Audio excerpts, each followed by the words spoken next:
Hey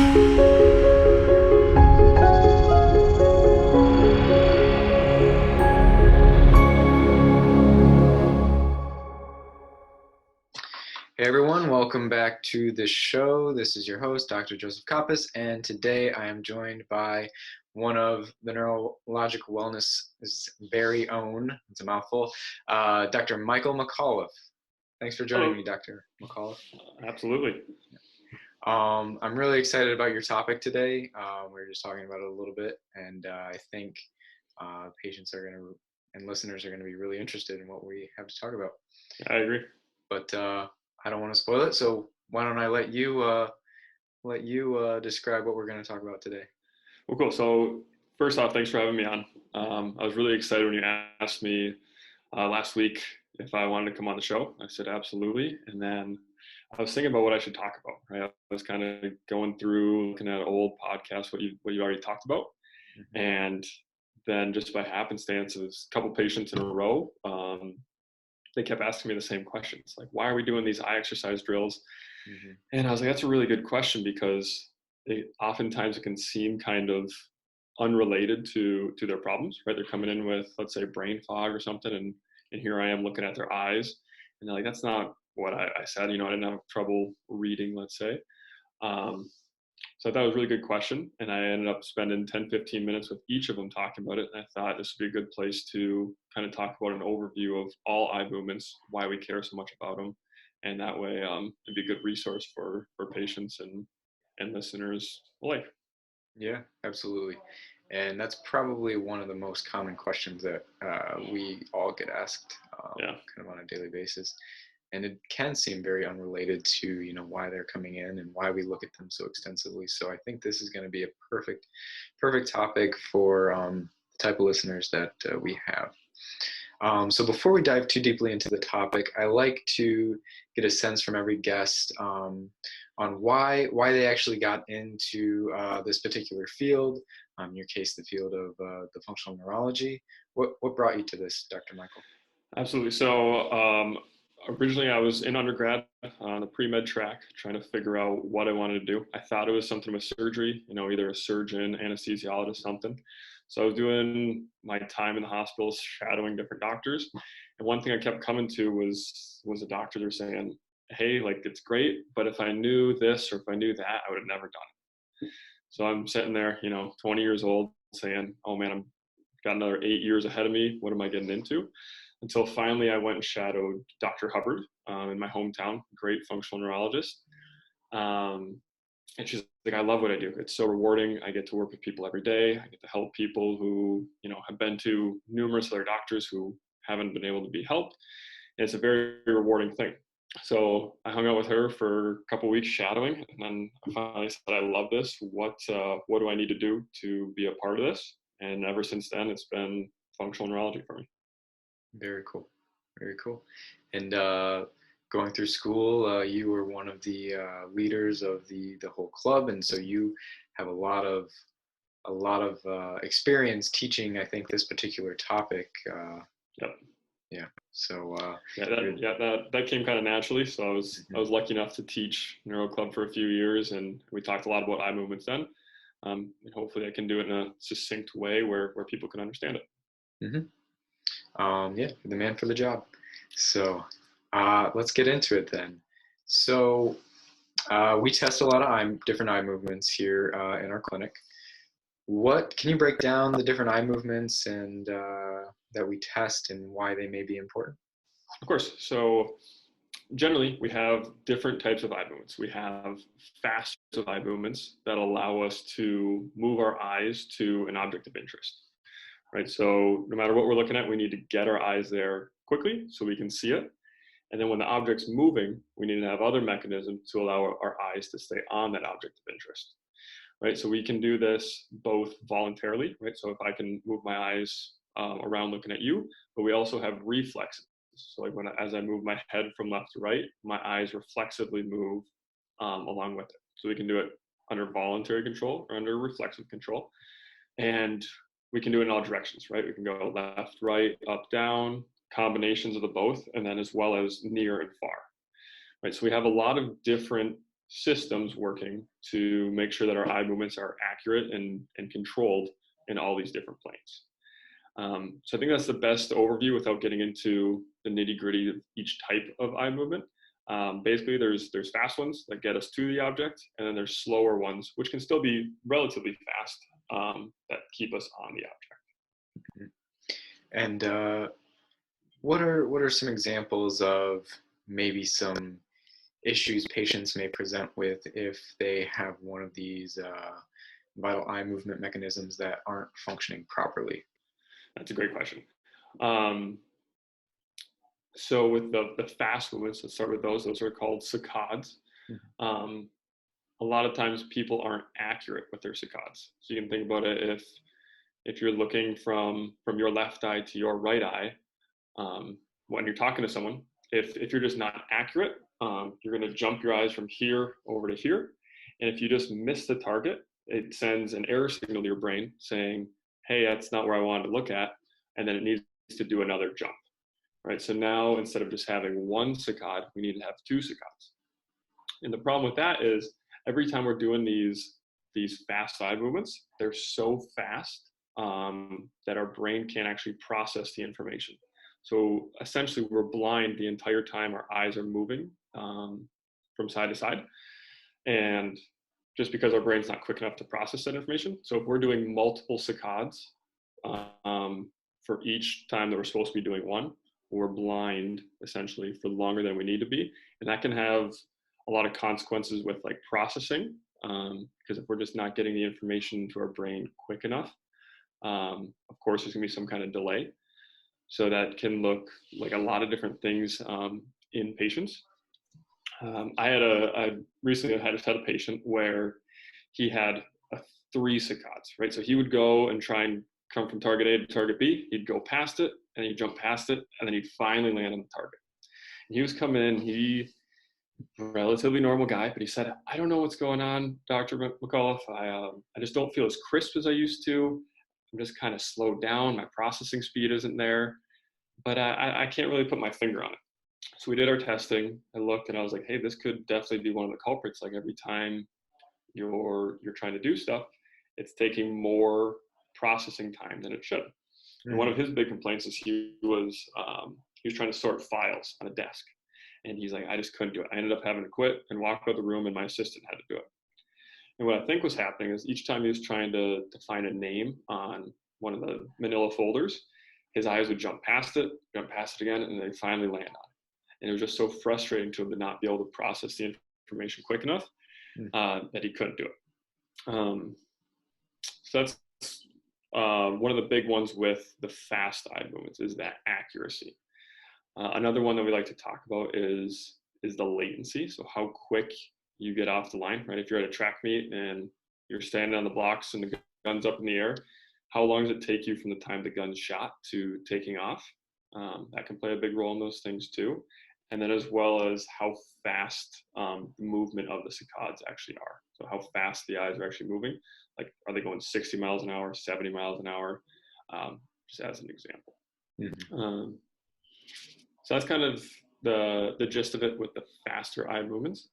With the slower eye movements, whether it's reflexive or voluntary, like I said, we want to be able to keep our eyes right on the object that we want to look at, whether it's a baseball, a person's nose, whatever it is.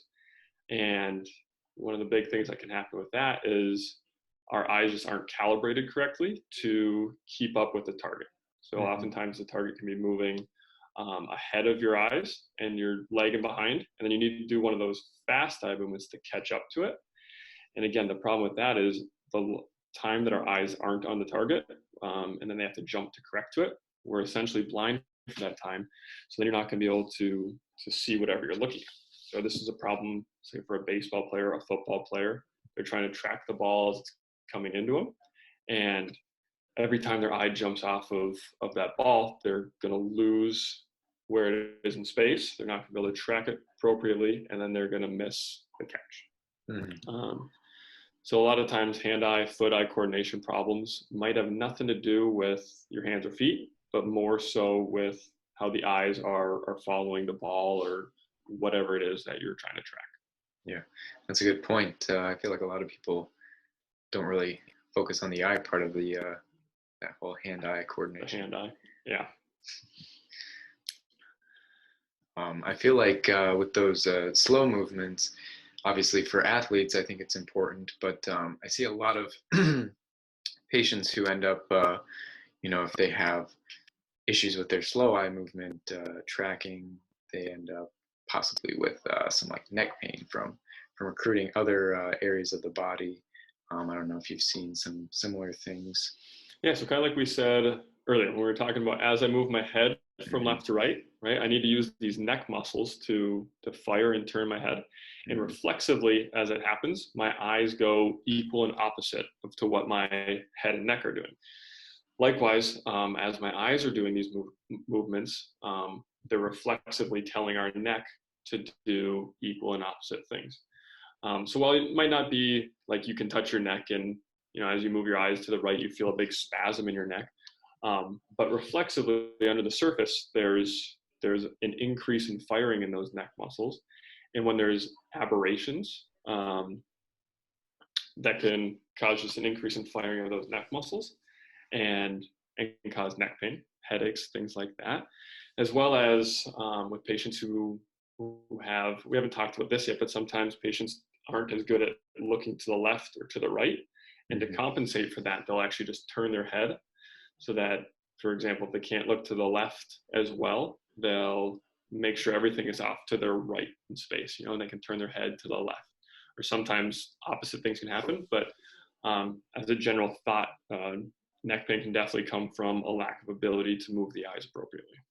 Right, which I think is a kind of a logic leap for a lot of people. But yeah, that was a great explanation. So I think that makes a lot of sense. If anyone, maybe having some unresolved neck pain, and maybe it's coming from your eyes or brain fog. And I think a lot of times I see that with musculoskeletal complaints like that in the neck that don't get resolved or have temporary relief by musculoskeletal modalities, right? When it's like, hey, my neck is hurting so bad, I can relieve it with a hot pack or a massage or something like that. But then, 6 hours later, the next morning, something like that, they wake up and the neck pain is back. That's when we say, okay, maybe it wasn't that the problem that the muscle was tight. Maybe something was causing that muscle to be tight, and we need to address that before you can actually have your symptoms be resolved. And those were more of the volitional eye movements. Are there any other, I guess, voluntary eye movements that we haven't touched on yet? Yeah, so those saccades and those pursuits are our big ones. As far as reflexive ones go, we talked about this reflex as we move our head. And we also have some called optokinetics that happen all the time with motion going past us, right? So when we're riding in a car, our eyes can pick up on trees or light poles alongside us and then continue to move, and they assess motion and allow us to, when working correctly, avoid being dizzy or car sick or motion sick when there's a lot of commotion going on past us. The problem is when those reflexes break down, we can see a lot of problems with the motion sickness, car sickness, nausea, things of that nature. Right. And then I think one other one I was thinking of is like Convergence. So coming. There you go. So that's a great one. I wanted that other dimension. Yeah, we talked about how coming in and out, and we can do that with fast eye movements. We can jump from a far target to a close target, or we can do it with a slower target, like a ball coming towards us and being able to track it the entire way. Convergence is very important for depth perception, right? So if I'm talking to a patient, they're like, hey, I just am not very good at ping pong. I'm like, okay, so it's when the ball is coming towards you, going away from you, you have trouble tracking the ball there. Let's check out your convergence and divergence. And if it wasn't clear, convergence is when an object's coming close to you and you go more or less cross-eyed to continue watching a ball, let's say, and then divergence is the opposite, as your eyes go back to their more natural position. These things are super important in reading as well, right? reading, whether it's on your phone or a book, something like that, as oftentimes those are a closer object versus a farther object in your world. The other thing that happens with convergence is our pupils like to constrict, right? So an old adage that I always used to hear was never read in a dark room, right? And I never really understood why. I just said, okay, mom, like I won't read in a dark room. But now that I know more, when you're in a dark room, you want to allow more light in, and we do that by expanding our pupils or dilating our pupils. But as we're trying to read things at close objects, our pupils want to constrict. So it's almost like there's a tug of war between what our eyes want to do. They want to constrict so that we can see better at closer, at that close range. But we also want to let more light in because we're in a dark room and they want to dilate. And that can cause a lot of fatigue and honestly confusion or error signals in our brain, just trying to do that. Very good. Yeah, that adage, that makes a lot of sense. Yeah. So in our clinic, now that we've kind of identified some of the different types of eye movements, how do you actually assess the eye movements and get a good picture of how each one is performing? Yeah, so that's a great question. So we do it day one on our initial exam. We'll do a full neurologic exam, and part of that involves assessing all the eye movements. So I'll be, standing in front of a patient, literally just with my thumb, saying, follow my thumb around, right? We'll do the slow movements, we'll do the fast movements, we'll do convergence, divergence. One thing we didn't talk about is just gaze holding, right? So to sit there and look right at my thumb, right? And that, as simple as it seems, to keep your eyes from moving at all and just look at one target is a very brain intensive activity. That's really important to assess. So that's another one we didn't talk about, but kind of because it's less exciting than the other ones. But again, back to your question, during our exam, we'll assess all of those. And I like to think of that as kind of the real world assessment, right? We're in 3 dimensions. You're looking here, and we have all that going on. Also, what we do is something called video oculography. So we have these special goggles, patients put on goggles, and there's infrared cameras inside.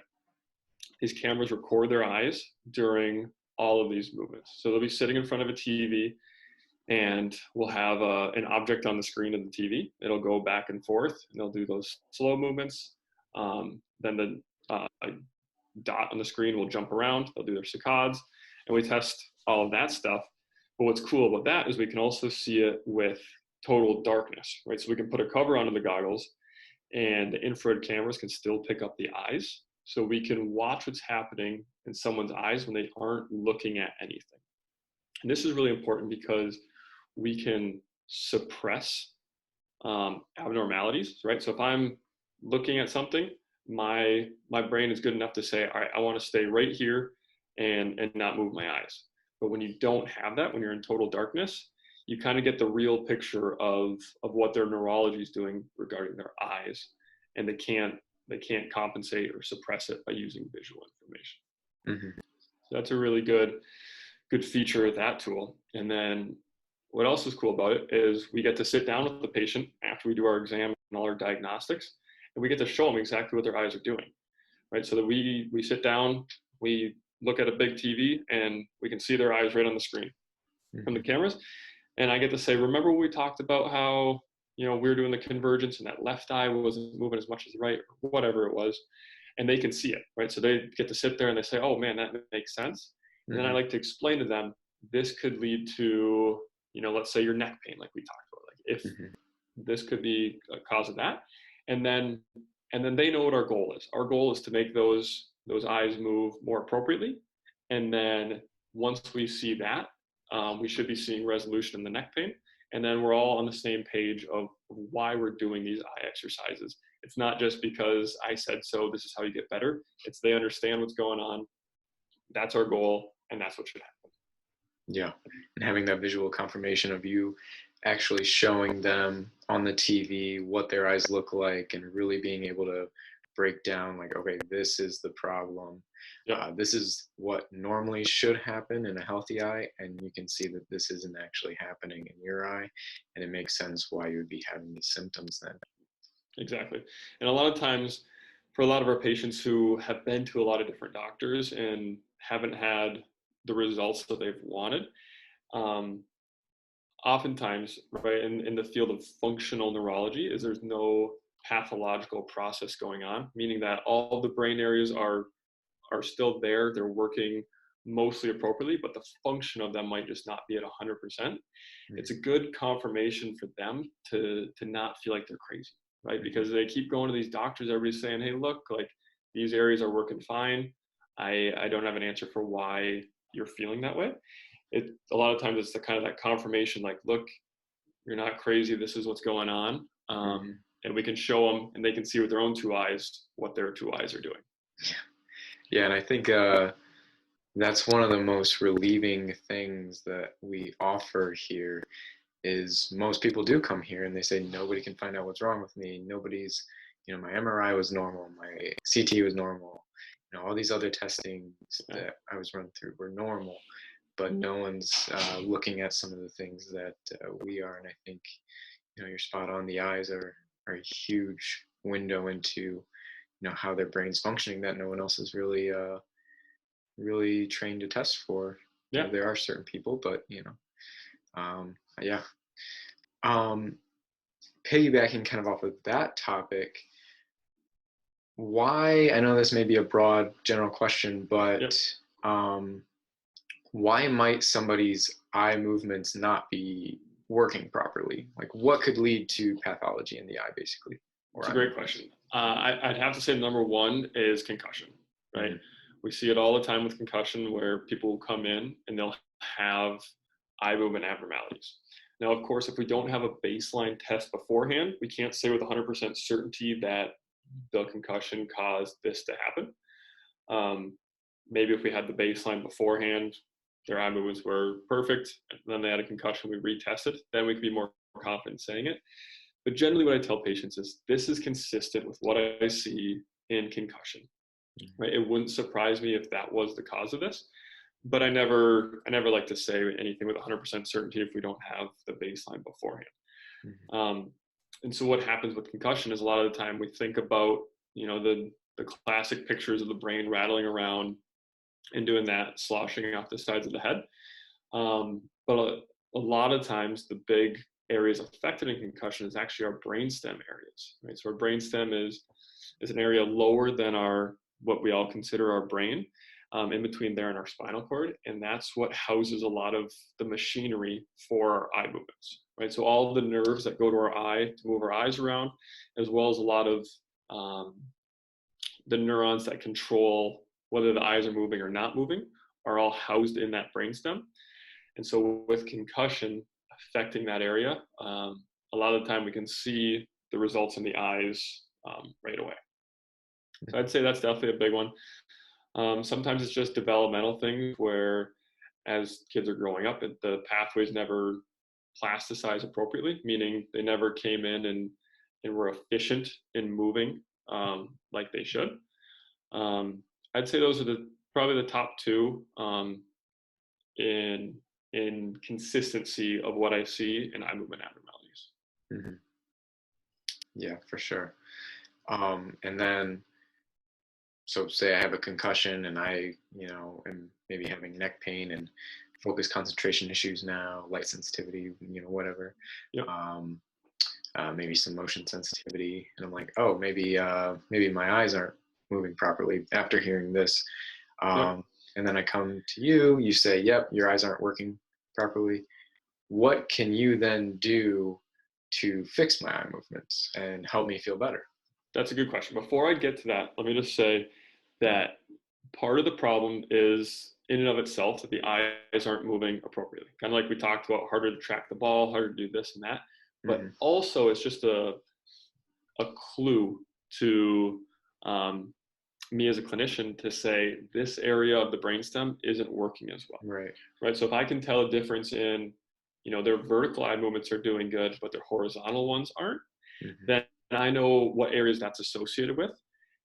And then I can have more confidence to say that other functions of someone's neurology that comes from a similar area might be affected. And as we improve their eye movements, we improve the health of that area of the brain, and then they will be feeling better with that stuff. So it's not always just the physical movement of the eyes.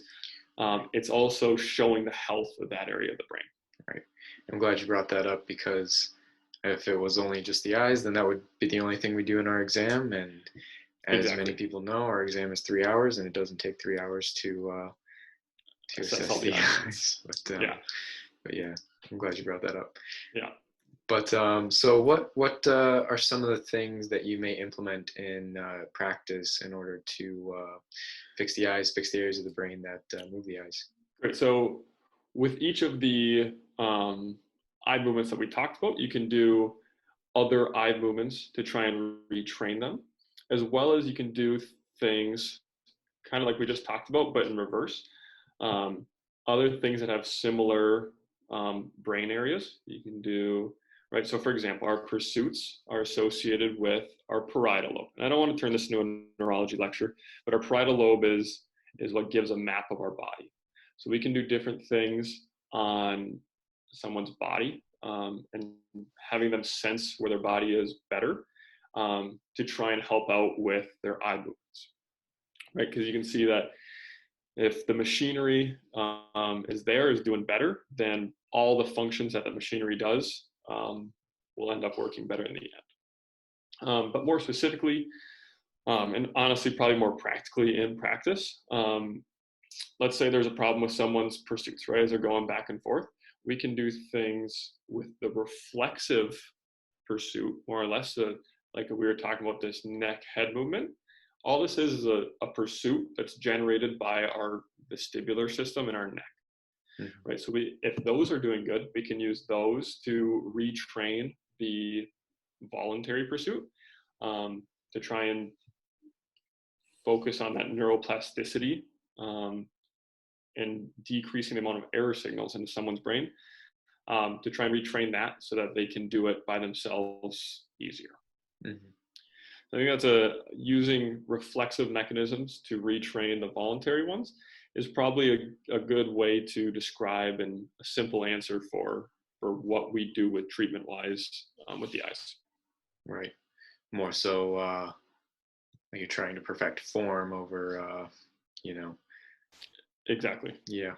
And one of the great things is we can test it live time, right? So if I'm working with a patient and I see the pursuit abnormality, I can say in my head, I hypothesize the things that will help them the most, right? So, we do this head movement. I think it's going to get better.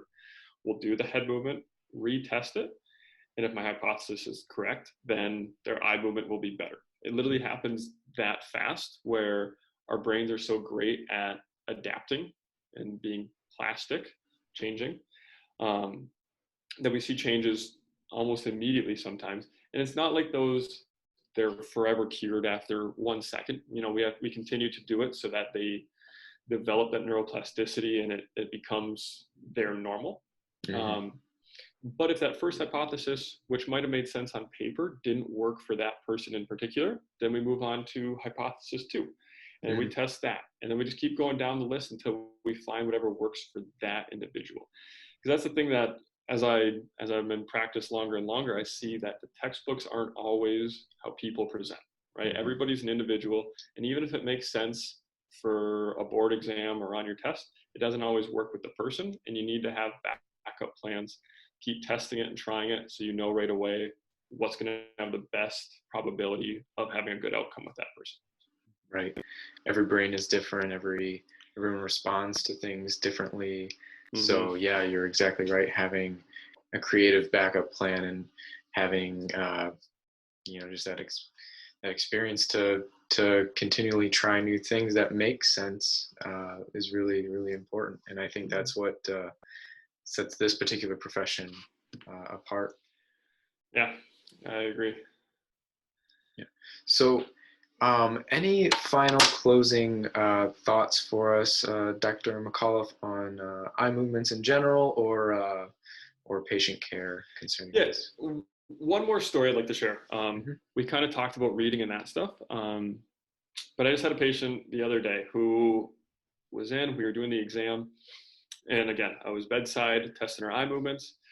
And we were talking about how there was some abnormalities in that pursuit, that slow thing, keeping your eyes on an object, as well as with that near far thing. And I said, this may affect how you read, right? Because as there's a lot of things going on in reading, but part of it is being able to scan across the page and be able to see close up. And it was with a young girl. And I mean, she almost started crying immediately. She's like, man, I used to love reading, but now I hate it. Every time I do it, I feel yucky. I feel gross. She couldn't like come up with the words of what was happening. It was kind of a nondescript, I just don't feel good when I read and I get really tired. And the mom was sitting there too, and she's like, man, I feel so bad because I've been trying to force her to read because ever since her concussion, that was 8 months ago, she hasn't enjoyed reading. And I'm trying to push her to do it again because it's something that she should like. And I was like, well, listen, like this is why she doesn't like doing it. As she's doing it, her eyes are skipping across the page. She's not able to keep her place and not able to process the information appropriately. But I think on the good side, once we get this cleaned up and her eyes start moving more appropriately, she'll feel better while reading. And then just yesterday I was talking to her, and again, that's not her main complaint, right? She's got other things that she came in for, but I asked her about it yesterday and she's like, yeah, I was able to read yesterday. It felt really good. And she was all excited and happy about it again because now she can go back to reading Harry Potter and things like that she loves to use as an escape after school for that. So I thought that was a pretty cool story to share, where it was something that she didn't even tell me was a problem, but we kind of picked up on it and the whole family had noticed it. And then we were able to improve it. Yeah. And just think, I mean, I love that story because, you know, you just think of the future of this girl's life. And, you know, if she hadn't have found you, you know, maybe her parents and her school teachers think that, you know, maybe she doesn't just want to learn. Maybe she's not applying herself, or, you know, maybe she starts to feel like she's not smart enough. But really, it's just an issue with, you know, not being able to read appropriately and efficiently. And you change the course of that girl's life. So that's phenomenal. Yeah, it was a great story. Yeah. So if anyone were to want to reach out to you and the clinic you work at, or to find out more information about this topic, where could they do that? So they could do it at the neurologicwellnessinstitute.com. You can reach out to me directly at my email on the website, which is Dr.McAuliffe at neurowellnessinstitute.com. I love questions. I'd love to be able to answer anything that I didn't say succinctly enough or clearly enough. Other than that, you can call the clinic and they can hook you up with me too. But I hope this was a helpful insight for patients and listeners alike to kind of understand why we care so much about the eye movements. And that it's not that I want your eye movements to get better. I want you to feel better and the neurology to work better around those eye movements. Because nobody comes in saying, hey, I have an eye movement problem. It ends up being, that's what we find and realize is the problem in their neurology. And that's why it's so important, right? Is the machinery behind it is what needs to be fixed. It's not necessarily that net outcome that we're seeing on our testing. Right.